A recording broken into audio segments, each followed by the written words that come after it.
You need to set the summer up in the right way, because this next 10 weeks can improve your teenager's chances of getting a scholarship at the next level and really dominating the next season of high school basketball. Summers aren't wasted because the talent is there. Summers are wasted because you don't have a plan going into the summer, understanding where you want to get to, where you don't want to get to, and the steps you need to take on the way there. My name's Trey Mourning. I run a company called Coach Comma, where we help the families of elite youth basketball players cut through the noise of basketball politics and really raise confident and decisive teenagers on and off the court. That's what's most important to the families that we work with, not just the results, because they get the results. They double, triple, quadruple, even sometimes they're scoring the same way I did in my most recent season playing professionally, but they're more decisive, they're more confident, and they understand what it is they want to get out of the game, what they don't want to get out of the game, and they understand what steps they need to take in order to get there. Now, I played professionally. I was in NBA training camp with the Houston Rockets, was the vice president of the NBA G League Players Union when I was in the league with the Miami Heat's affiliate, and I've had stints overseas in Russia and New Zealand. In my most recent season playing professionally, I went from averaging about 4 points and 5 rebounds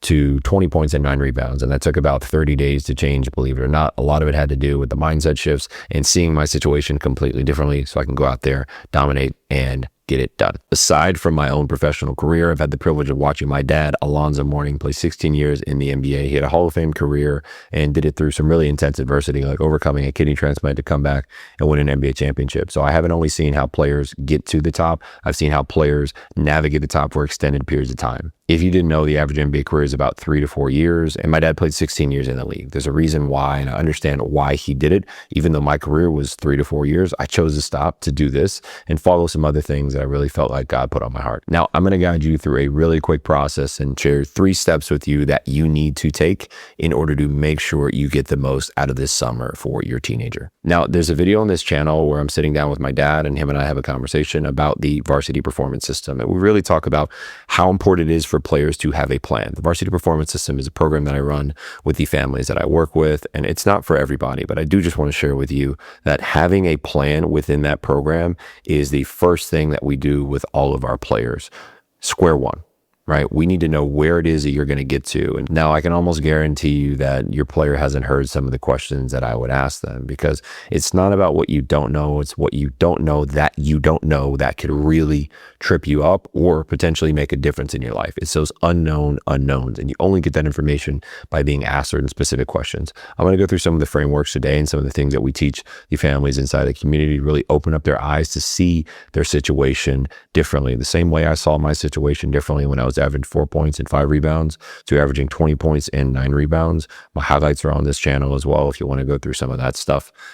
You're going to start understanding, wow, I didn't see the game the way that I see it now, and I love helping you see that click. So we're going to get that for you today. I want to give you a free gift as well. At the bottom of this video, click the link. I'll give you as a parent the post-game car ride framework. This is a framework that I walk every single family in this program through, and I help them understand the questions that they need to be asking their player and really how to navigate that awkward post-game car ride conversation, because I know it's weird, I know it's awkward, and sometimes you just end up being your player's enemy instead of being their supporter and their parent, which is what you want to do after they had a really rough game. So go ahead, drop your email below, and I'll go ahead and send that to you. Now, the 3 moves. First, as I mentioned before, you need to walk in with a roadmap. You need to ask yourself, okay, what do you want to work on this summer? There are even questions that you can even ask your player. There's even questions that you can even ask the coaching staff. Okay, what do you see my player needing development on this summer? How can he or she improve in ways that you see that they may not see at this point? Where do they want to be in high school next season? What role do they want to have on their team? They can maybe even ask their high school coach, okay, coach, what do you want from me next season? Like, how do you want me to develop, and how do you want me to work on my game this summer in order to best be equipped to get the playing time that I need? Because playing time usually equals development, especially when you have a plan. Right? And you need to ask the coaches certain things in order to get that information to then move forward doing those things and getting the results and the playing time that you all want at the end of the day. This process is also about picking a goal and reverse engineering it. Okay, what do you want to get to at the end of the summer? Right? In terms of body weight, in terms of not necessarily vertical leap, but I guess you could throw that in there too. How efficient do you want to, be from the 3-point line or the free throw line? And do you want to have a go-to shot by the end of the summer? Then you build the whole training regimen around those things to be able to get that result. It's about reverse engineering this process. And if you just say, okay, I'm just going to play more basketball and see what happens, that's not the right way to go about it. You need to understand where you go, because if you want to go on a long journey and you don't have an exact destination, but you just wander, you can end up anywhere, and anywhere isn't where you want to be. You want to be exactly where you want to be. So I'll tell you this quick story as well. As one of the best players in the class of 2014, I'm at camp going into my senior year, I want to say, and it's this LeBron James camp out in Las Vegas. And I'm playing ping pong in between the games with Devin Booker back at the hotel, and we're just chilling and chatting. And he asked me if I wanted to play in the NBA. And I was nervous at the time. So I was like, man, if it happens, it happens.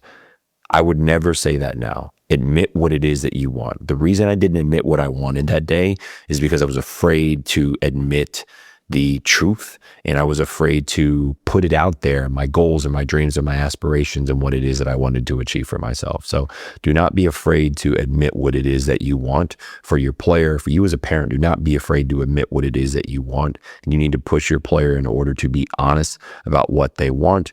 Maybe break down some of the mental barriers. This is some of the stuff we do in our program as well, as to why you may put up a front and not admit your goals and dreams and aspirations. So please, if I can give you one piece of advice in this video, what I want you to do is be honest about where it is you want to end up, because you're only hurting yourself and you're only lying to yourself. And that's the worst person you can lie to at the end of the day.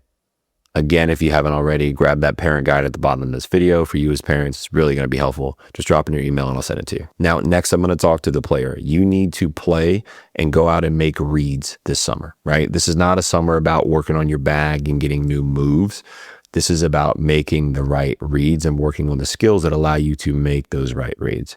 I had a player ask me yesterday within our community, and he asked me about playing in a flow state, right? I told him that if you want to play in a flow state, you need to have the skills that allow you to do that, right? You need to have the right hand, you need to have the left hand, you need to have transitions between crosses and betweens and behinds and all these different things, in and outs. There's only so many dribble moves you could do, by the way. There's only like 8 dribble moves that you could even do. Okay. They're just combinations of one another. It's really 4, to be quite honest with you. In and out, you have between, you have a cross, and then you have behind. There's different variations of the ways that you could do it. But at the end of the day, it's really about having the right tools, not the moves, and the right ability to read the game, right? This looks like film study. This looks like breaking down guys who are doing things that you don't necessarily know how to do yet, but they're out there executing it. This looks like even defensively understanding how to guard your matchups and watching Drew Holiday highlights or some other players moving without the ball. Rip Hamilton coming off of screens. That's a name for, you parents to remember, but you players probably don't know who Rip Hamilton is. But there's a bunch of different ways that you can get better this summer. And it really has to do with you understanding how to read the game. Basketball is so freaking simple. It really, really is simple. You don't need a bunch of moves. I tell players in my community this all the time. I don't want you to have a bag. I want you to have a bucket. If you have a bucket, go get that bucket. And I want to ask you a question as a player as well. And parents, you could submit this to your player too. Just ask them this question. I love asking players this question. If I made a proposition with you that every single time you went down the court and you shot the ball, you scored, but you had to shoot the same shot every single time, would you do it? Some players say, no, I want to get in my bag. I want to mix and match. And you should be honest with yourself. Be completely honest with yourself. This is not about mixing and showing off. This is about being efficient and going down and getting a bucket. There's no use in being the best in the world at something that you have no business doing. For example, let's talk about Shaquille O'Neal, right? It would be completely ridiculous if Shaquille O'Neal was the best 3-point shooter on those early 2000s Lakers teams. Makes no sense in the world. He's the biggest, most dominant player arguably of all time. And if he catches it close to the rim, 2 feet in the paint, it's curtains. It's done. He just needs to work on his strength again and again and again. Now, this doesn't mean that you can expand your game. This doesn't mean that he couldn't have worked on a left-hand hook or his free throw shooting and things like that. But work on the things that are really going to be leverage points for you. And this looks like making the right reads, watching film, and seeing it from a pro's perspective. You can't just watch film and watch it on full speed. I tell all my players, and I'll give you a little tidbit here, watch the film on mute and then watch it on 0.7 speed. Because if you watch it on mute and 0.7 speed, you're going to be able to understand so much more and break down some of the reads. And ask yourself as a player when you're watching this, okay, how come that guy did that? How come he made that move? How come he made that read? How come he took that shot? What does time and score look like in that situation? There's a bunch of different things you can ask yourself, and you don't know these things until you know these things. It's the same point I was saying at the beginning of the video. When you're asked certain questions that you didn't necessarily think of before, you get that click and you're like, damn, there's some things in this game that I didn't really know existed. And if you continue to work on the wrong things as a player, and if you as a parent continue to invest in the wrong training tools for your player without them understanding what to work on in the first place, you're just going to waste time, energy, money. Yes, money matters, but at the same time, what I'm most concerned about is your time. You can always get money back, but your time, you cannot get your time back. You're only a teenager. If you're a teenager watching this, you're only a teenager once. Only a teenager once. You're only a freshman, sophomore, junior, senior one time, right? And parents, you're only the parent of a freshman, sophomore, junior, senior one time. And you need to get them the help they need in order to get to where they want to get to. The time is now to act. So the third move I want you to take, parents, I want you to protect your player from the circuit, right? Protect them from the politics, protect them from the BS and the noise. You need to be able to cut through all of the nonsense that's going on over the summer. The coaches on the sideline, and then potentially the I don't know if Ball is Life is still around, but the courtside hoops and the people who are on the courts, the made hoops guys. And I'm not throwing shade on these guys. What I am saying is that as a player, you can tend to focus on the cameras on the sideline and the notoriety. If you get put on a poster, you feel like it's the end of the world. But no, continue to work your way up. Continue to focus on the main thing.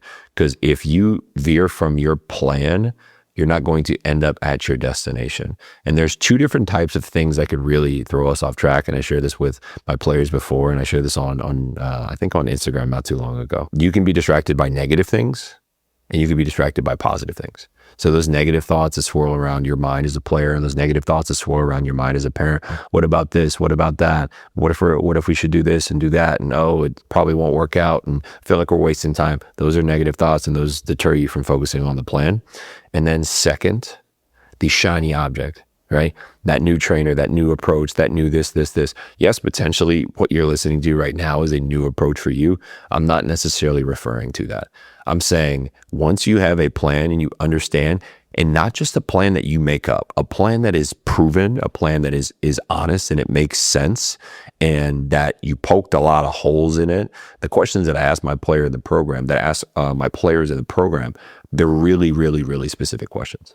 All of the questions that we ask our players are really, really specific, dialing in the details of, okay, you probably never thought about this before. When you go to, as a player, when it's winter and you're playing college basketball, do you want to wear shorts to walk to the gym, or do you want to wear a parka? Do you want to wear a Canada Goose or a big, Montclair jacket or puffer jacket? Right? When I was at Georgetown, I played ball at Georgetown. I had offers at Georgetown, Duke, Florida, pretty much any school I wanted to go to. I chose Georgetown. That's not something I was necessarily thinking about. Right? I chose Georgetown for some other reasons, but across the board, you need to be asking yourself certain questions, because your quality of living in these environments makes a big difference, right?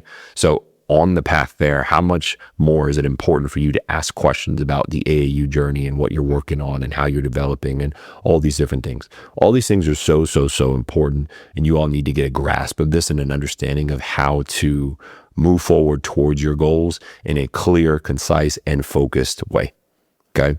And you do that by cutting out the noise of the AAU politics and all that nonsense that's going on. Another quick thing I want to add is you have to kill where you are as a player. I did not play AAU. I didn't play UIBL, didn't do any of that stuff, right? Yet I had full ride scholarships at Georgetown, Duke, and Florida. If you kill in the pond that you're in and the water gets really bloody, sharks are going to come. I mean, I'm not talking about a literal pond, but like if you kill where you are in the ocean, right? In the ocean of basketball, if you kill where you are and there's enough blood in the water, I guarantee you sharks are going to start swarming. Right? These big programs are going to start coming. Just kill where you are. We live in a day of social media. Yes, you need to be proactive about reaching out to coaches and things of that nature, but you really, really need to stop focusing on the noise around you and just kill the person in front of you. And once you do that, you're going to be able to grow and develop and change your game and put yourself on the map, right? Which is extremely important. And it's extremely important for you to get to where you want to get to in your goals. Now, I want to do a quick recap. First, what you're going to do, you're going to have a roadmap. You need a clear and concise plan understanding where you want to go. It doesn't need to necessarily be a bunch of different goals, but just get clarity on where you want to go and where it is you don't want to go, right? Those things are very important. 2 is you need to learn how to make reads as a player. As a parent, you need to get them around the right people, whether it's myself or another elite pro, which, to be honest with you, I speak with a lot of parents and players across the country, and not everybody has it figured out. You really need to find somebody like myself who is able to help you make the right reads across the board, help you understand why you're doing what you're doing. Because if you don't understand why you're doing what you're doing, you're just going to spin in circles and get a bunch of tools, but not be able to execute on those tools and use them in the right way. And third, for you as a parent, you need to protect the player. You need to protect the player, and players, you need to put the blinders on and focus on what matters. Kill where you are right now. The waters are going to get bloody, and then the sharks are going to come. Focus on that. Don't focus on the stuff you're missing out. There's a really good book called The Gap in the Gain that has changed my life and helped me with that perspective as well. So go ahead and check that out. I might even link that down below. So the biggest change that's going to happen this summer, yes, in your game, your body, and things like that as a player, and your mindset as a parent and as a player as well. The biggest change is going to be in your perspective and the way you see the situation that you're in right now. I promise you, once your perspective and vision changes on what it is that you see in front of you right now, your life will begin to change, and the results that you seek are going to start coming your way. Now, before you go, make sure you grab that one pager at the bottom of the screen. Click on that link for you parents, and I'll send you the free post-game car ride strategy, the whole framework that you're going to need to run with your player to be able to understand what it is that you need to say, when you need to say it, and how to navigate that conversation as a teammate of your player, right? Not literally a teammate on the floor, but a teammate in terms of you're helping them process what it is that they just went through. And if you feel like, based off of what I've shared with you, that the program that I discussed, the Varsity Performance System, is going to be the right fit for you to be able to move forward with clarity and structure, personally, I think it's the best one in the world. I know I'm a bit biased, but I say that without a doubt in my mind. This is the best program in the world to be able to get you to where it is you want to do and get you that clarity as a parent and as a player. Go ahead and book a call with me below. And if you just want to keep watching videos, I'll point you to the next one right now. Go ahead and check this out. I know AAU basketball is on and kicking right now, more than likely, if you're watching this during the summer. So go ahead and watch the hidden cost of AAU basketball. You need to see that video next. We'll talk soon. Peace.